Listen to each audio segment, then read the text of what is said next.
So, part 2 of you know my experience in healthcare. So, as I was saying, about how I was told about my cancer and whatnot, that truly affects how um, I view my interactions with the patients. Now, the wait time issue. So, when I was at the University of Iowa Hospital um, before my surgery, um, I didn't wait. You know, I showed up, they're like, "Oh, you're here," and then rushed me back because they had to have, every doctor, every med student, third cousin brother, this was a unique case. So they wanted people to be exposed, which I'm generally fine with that. Although I don't know if I got asked if it was okay with me. My parents probably did, but I don't know if I did. However, after my surgery, going back for checkups, well, I was no longer as interesting of case. At least that's the perception it gave. Um, so I would wait, 2, 3, 4 hours. Um, and as a 13-year-old who just had major surgery, lots of issues with headaches and pain, sitting in a waiting room that long was not an enjoyable experience, which is why I push to have the wait times for the people who come and see me as short as possible. This is out of respect for their time. And for me, it's affording them the opportunity that I didn't have. So that's why I operate the way I do, why I care about patients, because at the end of the day, I kind of see myself in every patient. How would I want to be treated? They ask you that through elementary school. When you get, in a pushing and yelling fight with a classmate, or things like that, they'll ask you, well, how would you want to be treated? I take that to heart, and I've gotten better over the years about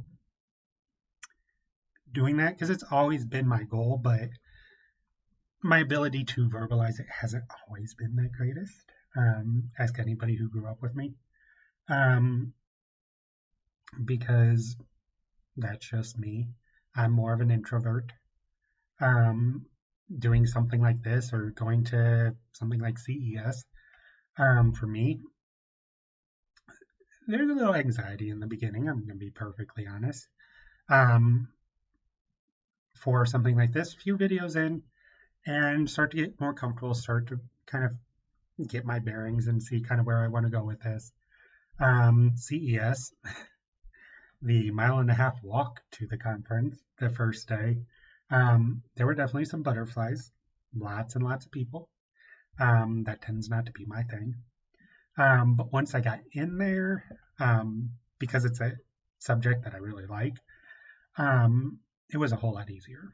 And when I got over to we'll go with nerdier stuff, it was even easier. So, I pushed myself to continue to grow and develop and, not stay in a comfort zone. Patients are the same way. I've been working with, largely Hispanic populations for, I think 2014. My Spanish should be a lot better than it is, just being perfectly honest. But I'm working on it. I've gotten down phrases and words to kind of move things along, but I do need help when it comes to the evaluations because, once again, I want the most accurate information.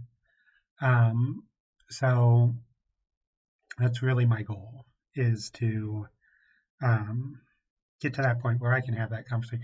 Even if it's just the conversational stuff like, hey, how are your kids? How was that graduation party last week? Things like that. Because I'm interested in that. I want to know about people.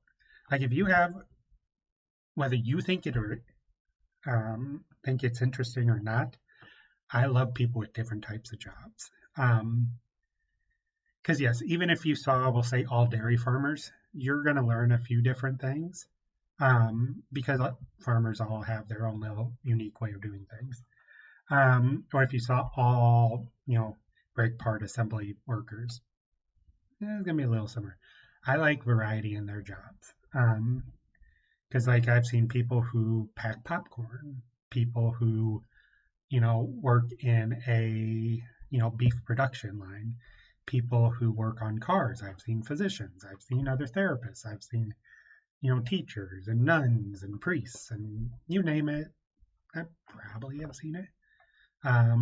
Maybe not a pilot. That might be the only one that I can think of off the top of my head that I have not seen.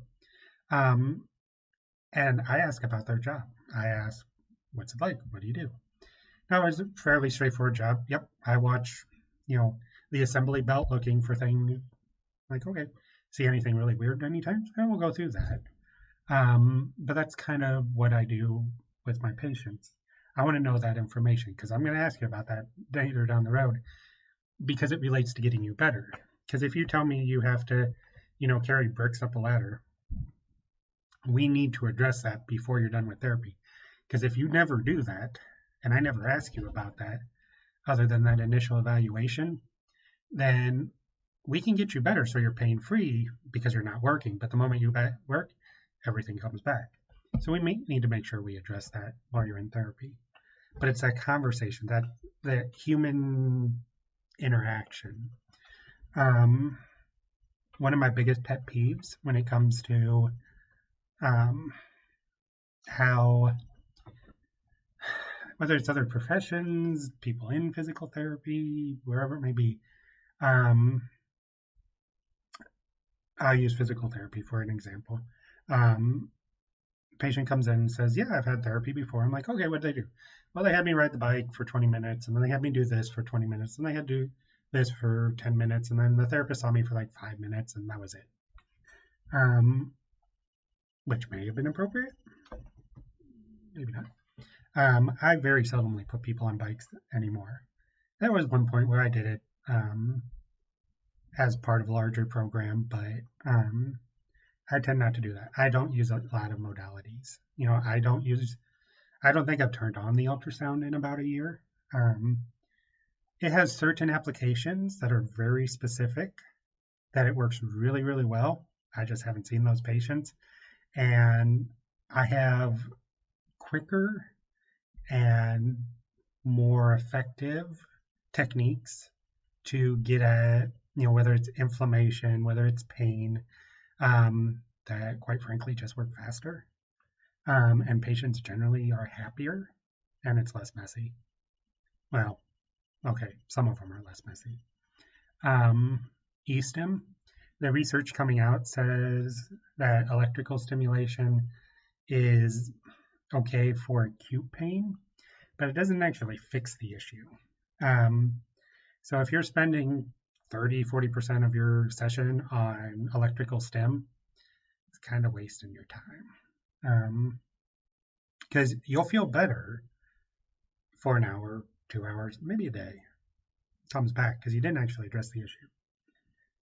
It's kind of like when people get their back popped all the time. Well, why do you go? My back hurts. Okay, why have you gone for the last 5 years? My back hurts. If you've done something for 5 years and it hasn't worked and hasn't stayed better, at least longer durations of time, probably not going to get you where you need to be, or where you want to be for that matter. So, that's my general view on, how I came to treat patients the way I treat patients. It may not be for everybody, but I believe at least it's starting in a good spot. And will I be better at this, 10 years from now, 15 years from now? Yeah. Am I far better than when I came out of school? I hope every therapist can say after 12 years that they are better than when they came out of school. Although I have worked with a few new grads who are convinced that they are awesome day one after graduation. It doesn't work that way. You can be good, especially if you have the rapport building skills with your patients. But it's like they always say, whether it's being a physical therapist, driving a car, whatever it may be, you're never an expert the first day. You can know a lot, but you're not an expert. But also, there are people who I've worked with in the past who've been in this field or another field for decades, and I would not go see them.